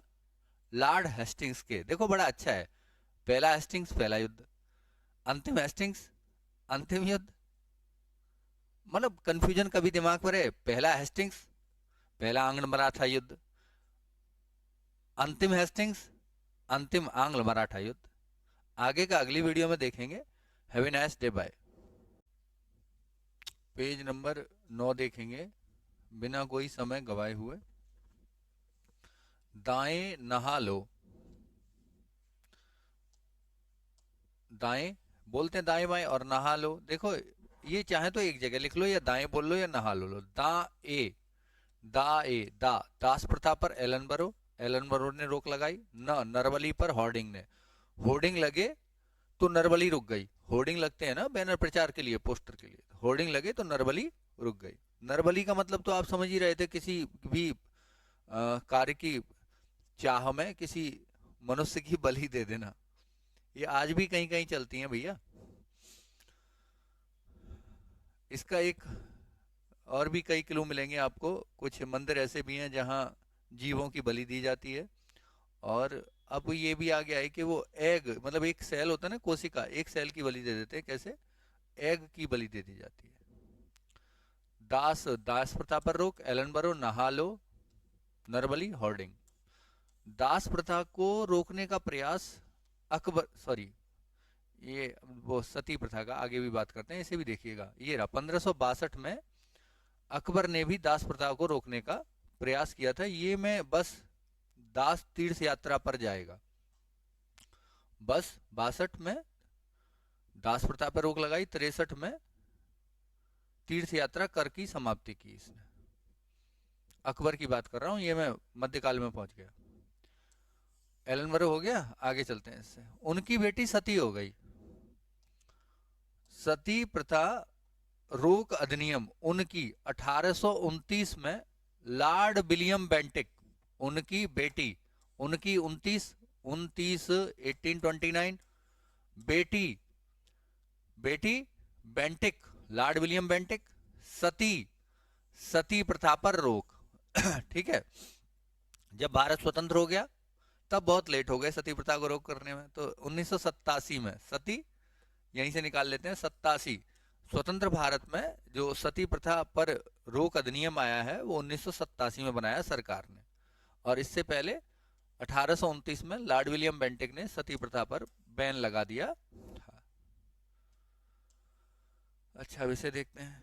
विधवा के बुढ़े साथी पेशी से लौटे। अब ये पेशी क्या होती है? जब जज साहब के सामने खड़े होते हैं ना, तो आपको पेशी बोला जाता है, पेश किए जाते हैं आप। विधवा के बुढ़े साथी पेशी से लौटे। विधवा पुनर्विवाह का अधिनियम का ड्राफ्टिंग, मतलब अभी लागू नहीं हुआ, ड्राफ्टिंग तैयार करके चले गए थे डलहौजी। और 1848 से 1856 तक रहे डलहौजी। 56 के तुरंत बाद कैनिंग था, लॉर्ड कैनिंग, तो कैनिंग के समय यह लागू किया गया था। विधवा, विधवा पुनर्विवाह ड्राफ्टिंग करके गए। बुढ़ 1854 में आया, बुढ़ डिस्पैच शिक्षा से संबंधित था। साथी, संथाल विद्रोह 1855-56, बचपन से कान्हा का साथी है, सिद्धू एवं कान्हा दोनों नेतृत्व करता थे किसके?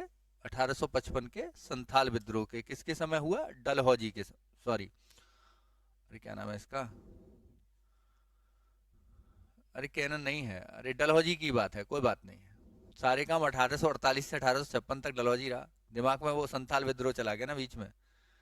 और इसने एक काम और किया, ये बहुत कुछ रूप से जिम्मेदार था 1857 के विद्रोह के लिए, बहुत जिम्मेदारी इसी की थी। बहुत बड़ा इसने साम्राज्य भी बढ़ाया राज्य हड़प नीति के अंतर्गत। और जो विद्रोह हुआ 1857 में, उसके लिए ये भी जिम्मेदार था। आ जाओ ऊपर आ जाओ। 1857 के विद्रोह के लिए जिम्मेदार था। पेशी, पेंशन बंद करा दी किसने? पेशवाओं की इसने। लो आपको भी दिखा देता हूं, ये लो देख लो कैसे दिखता है।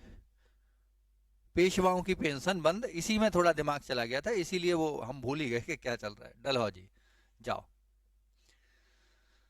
हाँ, अब क्या हुआ? लौटे।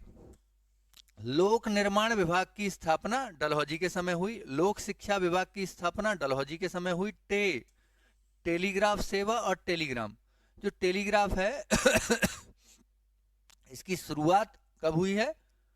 और टेलीग्राम की शुरुआत, ये टेलीग्राम वो वाला टेलीग्राम नहीं जो तुम अब चला रहे हो, संदेश भेजा जाता था उससे, वैसे अभी भी इससे भी संदेश भेजा जाता है। टेलीग्राफ और टेलीग्राम दोनों की शुरुआत इसी के समय हुई है, डलहौजी के समय। देखो जी एक चीज और है, मेह मेह मेह का मतलब होता है बारिश। मेह का क्या मतलब होता है? ये आ गया कलकत्ता में मजे किए, वो मदरसे वाली जो और फैक्ट है ना वो याद करते हैं। मेव हमारे यहाँ बोलते हैं, मेह मेह माने बारिश, मेव पड़ रहा है, ठीक है। तो इसका मतलब होता है मेह में, अगर मेह हो जाएगा, बारिश हो जाएगी तो खेती अच्छी होगी। मेह में कृषि होती है। काका, ये दो विद्रोह हैं। जो कूका विद्रोह पंजाब का है, कूका विद्रोह, एक कूकी अलग है, कूका अलग है। कूका विद्रोह पंजाब वाला जो है वो लॉर्ड मेयो के समय हुआ था। किसके समय? लॉर्ड मेयो के समय। कृषि, भारतीय कृषि विभाग, कृषि एवं वाणिज्य विभाग, भारतीय कृषि विभाग का पिता किसको कहा जाता है? लॉर्ड मेयो को। आगे आ जाओ। ये वारेन हेस्टिंग्स से पहले कलकत्ता का पहला गवर्नर जनरल बना वो वारेन हेस्टिंग्स। तो वारेन हेस्टिंग्स से पहले कलकत्ता पर कौन कौन से गवर्नर शासन किया करते थे? बड़ा डीप प्रश्न है, ढूंढ के निकाला है। इनको क्रम में लगाने का भी प्रश्न आ सकता है। डांकू बंसी ने बहरे को काट लिया है, काट गया है। यह डांकू बंसी बहरे को काट गया है। डाकू, ड्रेक, ड्रेक के बाद वेरेल्स्ट, ये दोनों अलग अलग हैं। वेरिस्ट है, फिर वेरेस्ट है, फिर काट गया है, फिर कर्टियर है। अगर इतना भी समझ में आ जाए कि डाकू से शुरू करना है और कर्टियर पे जाना है, इसमें ल है, इसमें ल नहीं है। वेरिल्स्ट और वेरेस्ट, पहले ड्रेक है, दूसरे नंबर इसके बाद है वेरिल्स, ल के साथ ये वेरेस्ट, फिर काट गया है कर्टियर। ड्रेक और कर्टियर याद रख लेंगे, और बड़ा अक्षर पहले भी है, ये दिमाग में रखेंगे। बहरे ये वेरेस्ट है, और वंशी वेरेल्स्ट है। कर्टियर कलकत्ता के शुरुआती गवर्नर थे। और अगर नाम में कुछ यहाँ अलग भी मिले तो बंसी के साथ ही जोड़ना उसे, वो जुड़ जाएगा, ऐसा मिलेगा आपको। क्योंकि जब हिंदी से या अंग्रेजी से हिंदी अनुवाद करते हैं तो थोड़ी सी प्रॉब्लम आ जाती है नामों को परिवर्तित करने में। कल मदरसे में मजे किए, कल मदरसे में मजे किए। कलकत्ता का मदरसा है, वारेन हेस्टिंग्स के समय स्थापित हुआ। मदरसा भारत का पहला 1781 में। मजे किए, इसके पहले प्रमुख मुजद्दीन, क्या नाम है इसका? मजे किए से मुजद्दीन थे। बस इतना याद रखना है, मुजद्दीन। क्योंकि देखो 1781 पूछ लिया, वारेन हेस्टिंग्स पूछ लिया, अब यही बचता है यहां से। अगर मदरसे वाला प्रश्न रिपीट नहीं करना है, वहां से नया प्रश्न बनाना है। तो have a nice day, bye. Page number 10 देख रहे हैं, आधुनिक भारत के इतिहास का। 13 एलनबरो सीधा दास था। दास प्रथा, इसका हम पहले भी डिस्कशन कर चुके थे। दाएं से मैंने सिखाया था, दाएं बाएं होता है ना, दाएं एलनबरो, ठीक है। 1843 में एलनबरो का एक और महत्वपूर्ण काम है, सिंधु का विलय। दास प्रथा पर रोक एलनबरो ने लगाई थी। 1843 में एलनबरो ने सिंध का अंग्रेजी साम्राज्य में विलय कर लिया था। ये इंपॉर्टेंट काम है इसका। मेरी हत्या हुई, मेयो, लॉर्ड मेयो, मेयो में बारिश में कृषि अच्छी होती है, भारत में कृषि का पता कहा जाता है मेयो को। और विभाग भी, कृषि विभाग भी इन्होंने बताया। तो मेरी हत्या हुई, लॉर्ड मेयो हत्या। अंडमान में इनकी हत्या, एकमात्र गवर्नर जनरल रहे, भारत के गवर्नर जनरल जिनकी हत्या हुई भारत में। तो ये है लॉर्ड मेयो। आगे आ जाओ। एक जैसे दो नीतियां थी, एक अग्रगामी फॉरवर्ड स्टेप, एक था बफर। हेस्टिंग्स का था बफर, हमने बात कर ली थी। एक है आगे बढ़ के, ये एक्चुअली इसे ऐसे समझते हैं, सिंध जब अधिकार में आ गया तो अफगानिस्तान के लोगों ने कभी भी, मतलब पूरे इतिहास में वो लोग मतलब गुलाम की आदत नहीं रही उन लोगों को, वो लड़े हमेशा उससे आगे बढ़ के। तो अंग्रेजों ने जब सिंध का विलय कर लिया तो उससे सिंध को अपने संरक्षण में मिलाने का और इनको कब्जे में लेने वाली जितनी भी अफगानिस्तान के प्रति नीतियां थी, इन पर शासन करने की इच्छा रखने वाले लोग जो भी थे, वो पॉलिसी कही गई अग्रगामी। इसी में आपको याद रखना है लिटिन। लिटिन अग्रगामी नीति ऑकलैंड की थी। इस नीति का अनुसरण बेलेजरी लिटिन ने भी किया। वर्नाकुलर प्रेस एक्ट 1878 में शासनकाल में आया। वर्नाकुलर एक्ट के द्वारा सभी देसी समाचार पत्रों पर नियंत्रण लगा दिया गया। वर्नाकुलर प्रेस एक्ट को मुंह बंद करने वाला अधिनियम भी कहा गया। एक्चुअली ये मैं पूरी बात बता रहा हूं। जब एक राज्य दूसरे राज्य को बढ़ाकर अपने में मिलाने की कोशिश करे और उस पर शासन स्थापित करने की कोशिश करे, ये है गो फॉरवर्ड पॉलिसी। अपने आप की बचत करने की कोशिश करे तो वो बफर स्टेट वाला है। यहां से देखा, आगे बढ़ो, अग्रगामी नीति की बात हो रही है, ऑकलैंड यहीं से निकाल लेना है, ऑकलैंड और अग्रगामी नीति, बात खत्म हो गई।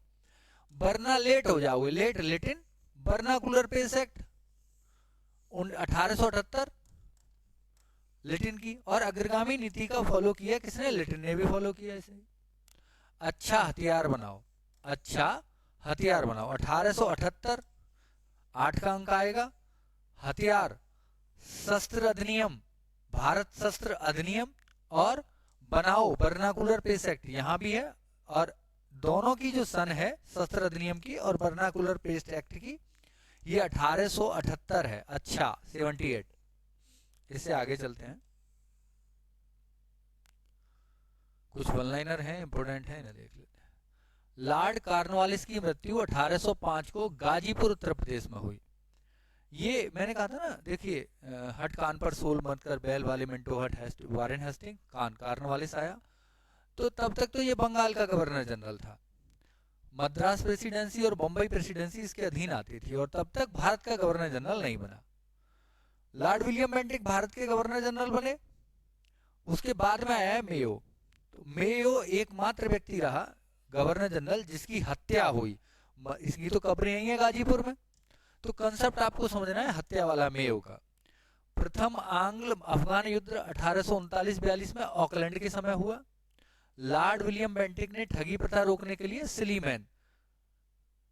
ठगों को सिलीमैन ने मार दिया, स्लोमैन ने मार दिया, ऐसे करके याद रखिएगा। ये प्रथम रेलवे लाइन 1853 ईस्वी में बंबई से थाने के बीच डलहौजी के समय बिछाई गई। रेल यात्रा का प्रारंभ ग्रेट इंडियन पेनिनसुला रेलवे द्वारा किया गया, ये कंपनी का नाम है। और 1848 से 1856 तक रहा डलहौजी। तो 53 में रेल चली तो किसके समय चली? डलहौजी के समय। धोंदो केशव कर्वे ने 1899 ईस्वी में पूना में विधवा आश्रम की स्थापना की थी। कुशल अकर्मण्यता या चतुराईपूर्ण निष्क्रियता की नीति जॉन लॉरेंस की थी। यह लॉर्ड एलनबरो के काल से प्रारंभ होकर नॉर्थ ब्रुक के काल तक चलती रही। एलनबरो ने हालांकि सिंध का विलय कर लिया, लेकिन टोटली कंट्रोल अफगानिस्तान वाले मैटर में इन्होंने नहीं किया। लेकिन इन दोनों ने, जो लिटिन था और अन्य रहे, उन्होंने कंट्रोल में लेने की कोशिश की अफगानिस्तान वाले हिस्से को। नॉर्थ ब्रुक के समय तक चलती रही। तो मतलब अकर्मण्यता या चतुराईपूर्ण निष्क्रियता में कौन कौन है? लॉरेंस, एलनबरो और नॉर्थ ब्रुक। भारत में प्रथम जनगणना 1872 में लॉर्ड मेयो के समय प्रारंभ हुई, किंतु नियमित जनगणना, इंपोर्टेंट है, कई बार आ गया है, 1881 में रिपिन के काल में शुरू हुई। प्रथम जनसंख्या आयुक्त, बस मैंने ये ढूंढ दिया है, प्रथम जनसंख्या आयुक्त कौन था? गेट। 81 प्रथम फैक्ट्री अधिनियम 1881 में आया। इसके तहत 7 वर्ष से कम उम्र के बच्चों को फैक्ट्रियों में काम करने पर रोक लग गई थी। 81 में आया, रिपिन के समय ही। गोपाल कृष्ण गोखले ने करजन के प्रशासन की तुलना मुगल सम्राट औरंगजेब से की थी। ये द्वैध जो शासन है इसका जनक माना जाता है, लियोनिस कार्टिस की पुस्तक है। सर लियोनिल कार्टिस को द्वैध शासन का जनक माना जाता है। सबसे पहले इन्हीं ने प्रयोग किया था इसका। ब्रिटिश संसद में महाभियोग का मुकदमा वॉरेन हेस्टिंग्स, और इसको मैं पहले ही करा चुका हूं वॉरेन हेस्टिंग्स को, कि इस पर महाभियोग चला था ब्रिटेन में।